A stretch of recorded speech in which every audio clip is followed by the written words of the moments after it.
चलो, तो सबसे पहले बात करेंगे हम इसमें ट्रांजिस्टर की। ठीक है, तो ट्रांजिस्टर क्या होता है पहले तो ये देखेंगे, है ना। तो ध्यान रखना है इसके अंदर हम लिखेंगे ट्रांजिस्टर के बारे में, बहुत शॉर्ट में लिखवाऊंगा। ठीक है, तो जैसे कि ये ट्रांजिस्टर, ठीक है, यानी कि ट्रांजिस्टर। तो ये एक तो आपको ये ध्यान रखना है कि ये होता क्या, बहुत सिंपल लैंग्वेज लिखवा रहा हूँ इसकी मैं परिभाषा की। ठीक है, तो लिखेंगे इसके अंदर यह है एक अर्धचालक युक्ति है,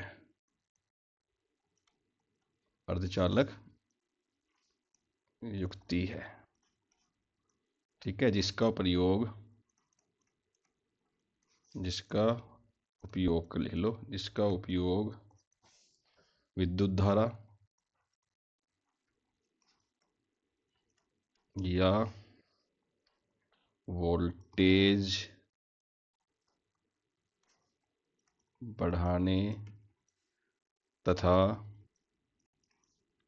विद्युत संकेतों को स्विच करने में करते हैं, संकेतों को स्विच करने में करते हैं, स्विच करने में करते हैं। ठीक है, इतनी बात ध्यान रखनी है भाई। ओके, और क्या है इसके अंदर, और लिख सकता है इसके अंदर शॉर्ट में बहुत कि ट्रांजिस्टर मुख्यतः तीन परतों से बनता है, तीन परतों से बनता है। ठीक है, और इसमें तीन टर्मिनल होते हैं, टर्मिनल होते हैं। लिख लिया, इतनी बात होती है। तो इसमें लिख सकते हैं कि तीन जो पार्ट हैं वो कौन कौन से हैं। पहला पार्ट जो इसके अंदर होगा वो होगा उत्सर्जक, उत्सर्जक को बोलते हैं एमीटर, यानी कि ई लिखा जाएगा। ठीक है, दूसरा पार्ट इसमें होगा आधार, यानी कि इसमें बेस होगा। ओके, इसको बी लिखते हैं। और तीसरा होता है आपका संग्राहक, यानी कलेक्टर बोलते हैं जिसको, इसको हम कलेक्टर बोलते हैं, यानी सी। इतना समझ में आती है। ठीक है, अब ये जो तीन है हमारे क्या क्या काम करते हैं वो देख लेते हैं एक बार, है ना।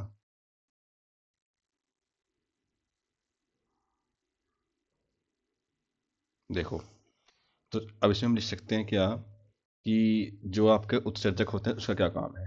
ठीक है, वो लिख लो।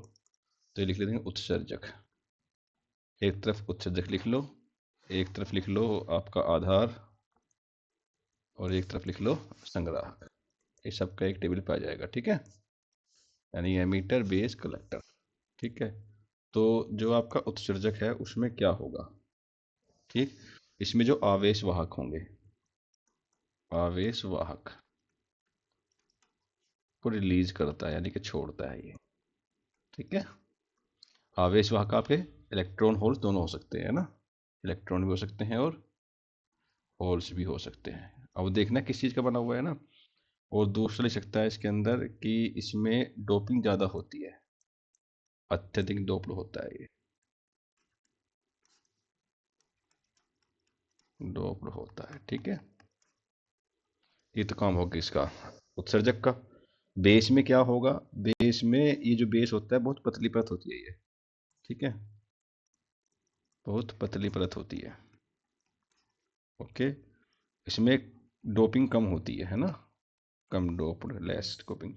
और ये क्या करता है, ये ट्रांजिस्टर की कार्यविधि को नियंत्रित करता है, ट्रांजिस्टर की, हाँ, को नियंत्रित करता है। आई बात समझ में। संग्राहक में क्या है, ये क्या करेगा, ये कलेक्ट करेगा, कलेक्ट मतलब इकट्ठा करेगा, यानी कि ये आवेश वाहकों को इलेक्ट यानी कि एकत्र करेगा, हिंदी में वर्ड होता है। ठीक है, ओके। और सबसे जरूरी क्या है, ये आकार में सबसे बड़ा होता है, आकार में सबसे बड़ा होता है। ठीक है, ये बात ध्यान रखनी है इसका अगर डायग्राम बनाना चाहें तो हम बना सकते हैं। कैसे? वो देखो अभी।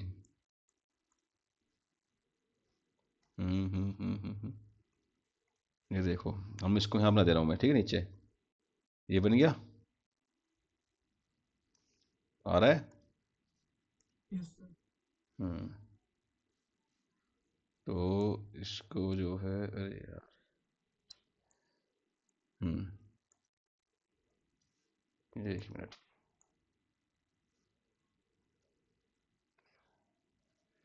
तो इसमें क्या होगा हमारा, जैसे कि एक तो ये हो गया आपका जो है, ये ऐसे लाइन लगती है, ठीक है। तो ये दो आपका इधर वाला हिस्सा है, छोटे वाला, कौन सा है ये वाला, ये तो हो गया आपका क्या, एमीटर। ये हो गया आपका बेस, ये हो गया आपका कलेक्टर। आई बात समझ में? तो ट्रांजिस्टर बनता है इसमें, नहीं ट्रांजिस्टर रखे जाएंगे इसके अंदर। ठीक। अब ये ट्रांजिस्टर जो है हमारा दो प्रकार का होता है। कितने प्रकार का होता है? दो प्रकार का होता है। तो लिख सकते हैं कि ट्रांजिस्टर दो प्रकार के होते हैं। ये दो प्रकार के होते हैं। ओके। दो कौन कौन से हैं? पहला एनपीएन, पीएनपी, और दूसरा एनपीएन। ये बात समझ में आई तेरे? अब दोनों में कोई अंतर पूछे कि अंतर क्या है, ठीक है, ध्यान रखना इसमें जो अंतर है ना, तब लिख सकते हैं कि इन दोनों में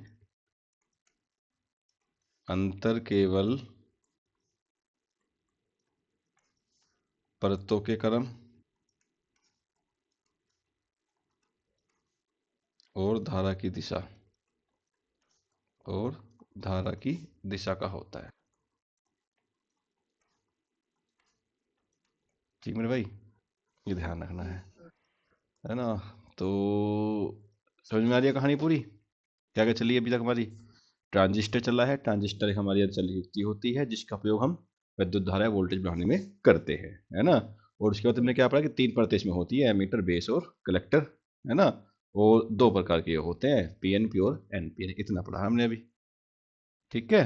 तो जब इतना पढ़ लेते हैं तो हम क्या क्या करेंगे, अब कार्यविधि का काम करेंगे इसमें। तो हम इसमें यूज करेंगे अब कार्यविधि। क्या करेंगे? कार्यविधि जो पूछी जाती है, कार्यविधि। ठीक है भाई। ट्रांजिस्टर की कार्यविधि का काम करेंगे सबसे नॉर्मल, उसके बाद इसको हम अलग अलग प्रकार से पढ़ के देखेंगे, ठीक है। ओके ओके ओके ओके, कहाँ गया भाई वो? N P N, P N P. Okay okay. हम्म ठीक है भाई। तो जो इसमें से बेस्ट है वो एनपीएन वाली है बच्चे, जो आती है एग्जाम में मोस्टली, ठीक है। पीएनपी की तू अपने आप से कर लेना थोड़ी देर, है ना? तो मैं तुझे जो भी एनपीए का एनपीएन का करवा रहा हूँ। ओके। ठीक है, तो एनपीएन की हम यह कार्यविधि करेंगे, कैसे करेंगे? एनपीएन की, यानी कि एन का मतलब क्या है बता? अरे चल, ये एन टाइप पी टाइप वाले सेमीकंडक्टर हैं, ठीक है। तो जब इसको हम बनाते हैं ना, डायग्राम इसका बनाते हैं, तो कैसे बनाते हैं? ठीक, ये बन रहा, इधर में लिख ले, ये थोड़ा सा इधर कर ले, ठीक है। इसमें क्या होता है, न्यूट्रॉन नहीं होता इसमें जो है, जब एनपी किसको बोलेंगे पता है? जब, आइए बताता हूँ, जॉब है, ये हिस्सा हो गया एक, एक हिस्सा ये हो गया, ठीक है। अब मेरी बात सुन ध्यान से, थोड़ा सा समझ के चल, ठीक है। तो ये आपका एन टाइप, ओके, ये आपका पी टाइप, ये आपका एन टाइप, ठीक है भाई। तो एन टाइप पी टाइप यानी कि एन पी एन, यानी कि पी वाला बेस पे रहता है, ये वाला क्या रहता है? बेस पे रहता है, बीच में रहता है, सैंडविच की कंडीशन में रहती है। जब जो हम बोल सकते हैं इसके अंदर कि जब पी टाइप सेमीकंडक्टर या अर्धचालक, ठीक है, दो एन टाइप अर्धचालकों के, अर्धचालकों के मध्य सैंडविच की तरह रहता है, सैंडविच की तरह होता है, तरह है तो उसे क्या बोलेंगे, एनपीएन ट्रांजिस्टर कहेंगे। ठीक है। और अगर पीएनपी लिखना हो तो इसका उल्टा कर दो। अब मुझे पता है एन टाइप वाले में सबसे कम चीजें क्या थी, सबसे ज्यादा इलेक्ट्रॉन थे, हैवी डोप। ये क्या होता है इतने से हमारा, ये क्या है, इसको बोलते हैं उत्सर्जक यानी कि एमीटर। पी टाइप क्या हो गया, आधार। एन टाइप यहाँ भी इलेक्ट्रॉन इलेक्ट्रॉन होंगे खूब सारे, मेजोरिटी, अधिक सुनो मेरी बात, है ना, मेजोरिटी में होंगे, होंगे। माइनॉरिटीज के अंदर थोड़े थोड़े होल भी होते हैं। ओके, माइनॉरिटीज के अंदर थोड़े थोड़े होल भी होते हैं। ओके, होल्स भी होते हैं। आई बात समझ में यहाँ तक। पी के अंदर भी कुछ आपके यहाँ पे जो ये चीज लगेगी, ये आयन लगा देते हैं यहाँ पे हम। होता क्या है कि ये आपस में डोप्ड होते रहते हैं, फुल डोप्ड है, ये कंटिन्यूस करेंगे इधर से या इधर से, तो ये जो लेयर है आपकी, ये वाली लेयर ये बढ़ती चली जाएगी।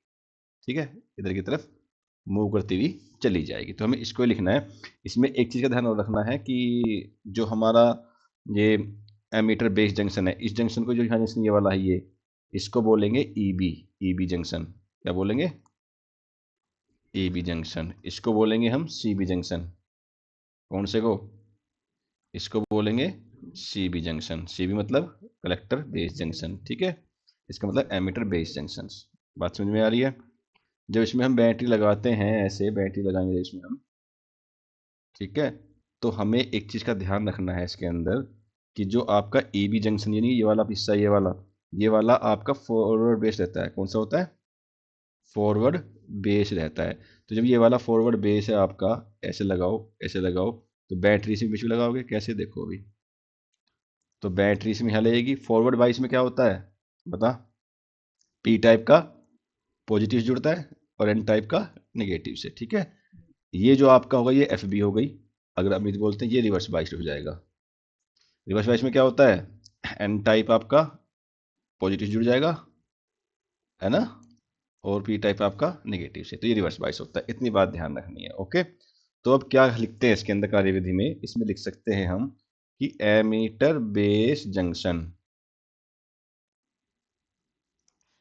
को क्या दिया, फॉरवर्ड बाइस दिया, एफ बी बोलते हैं शॉर्ट में। ठीक है, और रिवर्स जो आपका कलेक्टर बाइस है, कलेक्टर बाइस को क्या किया, आर बी किया। ठीक है भाई। अब क्या होना है, कार्यविधि देख इसके अंदर। अब कार्यविधि में ये होना है कि जो एमीटर यानी कि उत्सर्जक हैं आपके, ठीक है, उसके अंदर क्या है, इलेक्ट्रॉन है, से इलेक्ट्रॉन का प्रवाह किसकी तरफ होगा, बेस में तो पॉजिटिव है, होगा ना, पी टाइप में होल्स होते हैं ना, तो कहाँ होता है, बेस की तरफ यानी कि आधार की तरफ होता है। ठीक है, ये हो गया, बात समझ में आई।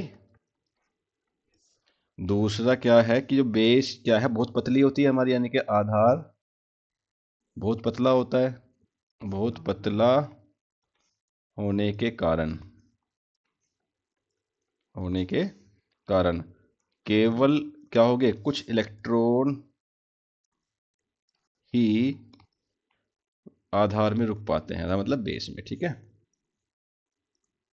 में रुक पाते हैं। जब वहां रुके नहीं तो क्या हुआ, तो अधिकांश इलेक्ट्रॉन कहाँ पहुंच गए, अधिकांश इलेक्ट्रॉन कहाँ पहुंच गए, कलेक्टर यानी कि संग्राहक में पहुंच गए, संग्राहक पर पहुंच जाते हैं। आई बात समझ में। ठीक है, तो अब इसमें क्या हुआ, इसमें क्या हुआ, जो बेस का करंट था भाई, बेस करंट यानी कि आधार करंट, आधार करंट, आधार धारा को बोलते हैं आई बी। क्या बोलते हैं, आई बी। ये जो है हमारी क्या बन गई, आई सी बन गई। आई सी मतलब कलेक्टर धारा बन जाती है, संग्राहक धारा बन जाती है। आई बात समझ में। ये इसकी कार्यविधि है। ठीक है, और इसी को बोलते हैं हम क्या, एम्प्लीफिकेशन का सिद्धांत, एम्पलीफाइड जिसे बोला जाता है। ठीक है, यही एम्प्लीफिकेशन का सिद्धांत है, यानी धारा छोटी से बड़ी हो गई। ठीक है, एम्प्लीफिकेशन, फिकेशन स्प्रिंग से कर लो यार, ये इतनी बात ध्यान रखो। ठीक है, अब इसमें तो सोच रहा होगा कि क्या, अब जो इसका वो बनाते सिंबल, सिंबल बनता है कुछ ऐसा, ऐसे बनाएंगे सिंबल, ऐसे, ऐसे आएगा, ऐसे आएगा, ऐसे आएगा। आती है, बस चल गए। अब ये जो आती है, अब सिंबल में आपको पता है कि यहाँ पे क्या है, पी है, यहाँ पे क्या है, एन है, यहाँ पे क्या है, एन है। ये सिंबल ध्यान रखना है इसका। जो सारा का सारा इसके अंदर होता है ना बच्चे, वो केवल और केवल इसका ये सिंबल का है। सिंबल पूछ लेता है कभी कभी। ठीक है, अब मुझे बता इसका नीचे निशान कहाँ तक, कहाँ किस तरफ होता है, देखते हैं बाहर की तरफ। निशान का पता है कहाँ होता है इस सिंबल का, एनपीएन में? बता। एनपीएन में ध्यान रखना, एनपीएन का जो सिंबल होता है इसमें निशान बाहर की तरफ होता है ऐसे। ठीक है। और अगर पीएनपी का पूछ ले तो पीएनपी का ऐसे बनता है, उसमें निशान अंदर की तरफ हो जाता है, ये एन, ये एन, ये पी। तो उसमें निशान ऐसे लगा देते हैं अंदर की तरफ। ठीक है। तो ये सिंबल है एन पी एन का, ये सिंबल है एन पी एन पी का। तो पी एन पी का तुम्हें अपने आप पढ़ना है। ठीक है भाई, आई बात समझ में? अब ट्रांजिस्टर में धारा बहती है तीन टाइप की, हमारे ध्यान रखना। तो इसके अंदर जो करंट बहता है वो सुनो मेरी बात। तो करंट आपका होता है, एक होता है बेस करंट, आधार करंट, एक होता है कलेक्टर करंट, एक होता है एमीटर करंट। ठीक है। और इसमें एक फॉर्मूला काम करता है कि कलेक्टर करंट सबसे बड़ा, एमीटर का जो है, एमीटर करंट जो होता है वो बेस करंट प्लस में कलेक्टर करंट होता है। ये फॉर्मूला ध्यान रखना। ठीक है, ये फॉर्मूला पूछ लिया जाता है कभी कभी। ओके, इतना मुझे लगा शायद सिलेबस में आपका होगा। और अब इसमें कुछ विन्यास इसके हैं, वो लिख ले कैसे कैसे होते हैं, वो सिलेबस में होंगे नहीं, होंगे तो मुझे बताना कल, फिर कल करा देंगे उसको। ठीक है।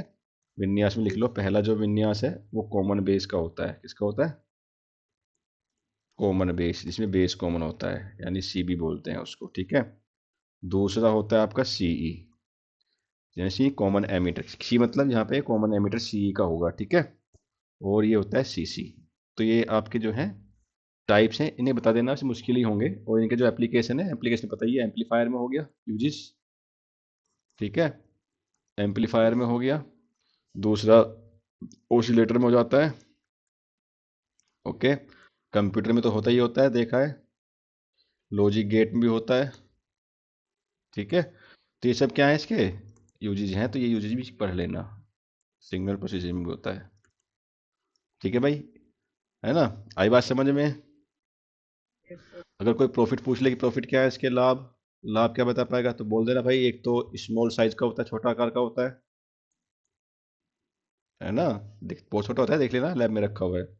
एंड कम एनर्जी लेता है, कम ऊर्जा खपत होती है, बिजली कम पकड़ता है ना? वो लिख सकता है कि लंबी आयु होती है, और तेज प्रतिक्रिया देता है, काम तेजी से करता है। ये लाभ है इसके। अब बता कुछ बच का हो तो, बचा कुछ? तो ये हमारा चैप्टर कंप्लीट हो गया, ये मान ले आज। न भी रह रहा है एक, क्या रह रहा है, फैटर है ना? हम्म, फैट एक रह रहा है अभी, वो देखते हैं बाद में। ठीक है। तो कल इसको खत्म कर देंगे पूरा हम, है ना? यहाँ तक वाला कोई समस्या हो तो